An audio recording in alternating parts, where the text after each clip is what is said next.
Magandang araw mga kasabong. Ito naman muli si Laban sa Bungiro. Ang ating tatalakayin ngayon ay ang characteristic of game foul.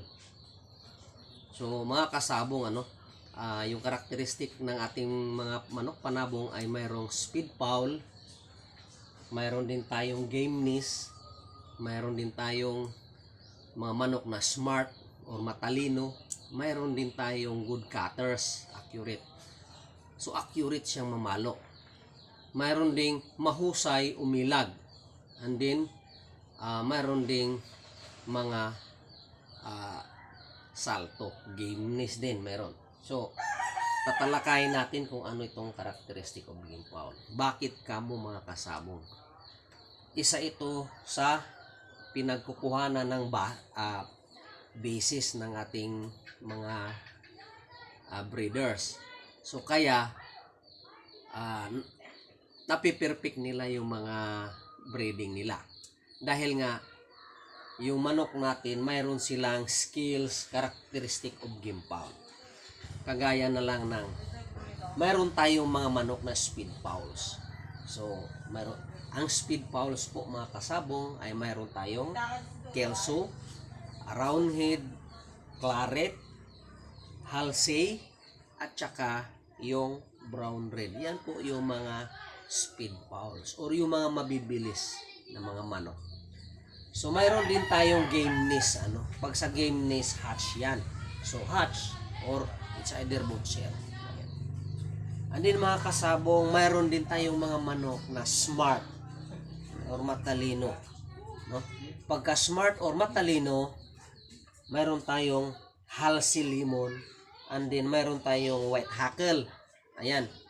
So pagka good cutters, accurate, so yung mga talagang accurate mamalo, mayroon tayong butcher, mayroon tayong roundheads, mayroon tayong clarets, mayroon tayong Kelso, Halsey, lahing Asel or Orientals. So mga kasabong, ito po yung basihan po ng ating mga manok mga breeders na dito sila nagbabase kung paano nila i-make up yung isang bloodlines na magiging kompleto. Dahil mga kasabong, ang isang bloodlines po ay kulang. Kaya nga may 2-way o 3-way in according po sa breeding natin. Mayroon tayong mayroon tayong mga halo. Ayan. Like for example, Roundhead Claret. Ayan. So sa Roundhead Claret po mga kasabong, ang Roundhead, speed fouls at saka Claret. Kaya sakto. Ayan. Ito yung kombinasyon ng mga magaganda. Roundhead Claret, Roundhead Kelso, Lemon Butcher, Hatch Roundhead, Hatch Kelso, and then mayroon tayong Butcher Roundhead. Kasi nga ang mga breeders natin dito nila tinitignan. Gusto ko may game yung manok ko. Gusto ko may speed. So sa gameness, alam na natin may hatch and butcher. Ayan. Gusto ko speed foul. So Kelso, Roundhead, Claret, Halsey, and then Brown Red. Yan ang speed. Gusto ko good cutters ang manok ko. Pag good cutters, accurate naman, mayroon tayong butcher, mayroon tayong roundhead, mayroon din tayong claret, mayroon tayong Kelso, mayroon din tayong Halsey, and din mga lahing Asel na oriental. Good cutting accuracy. So accurate mamalo. Ayan po.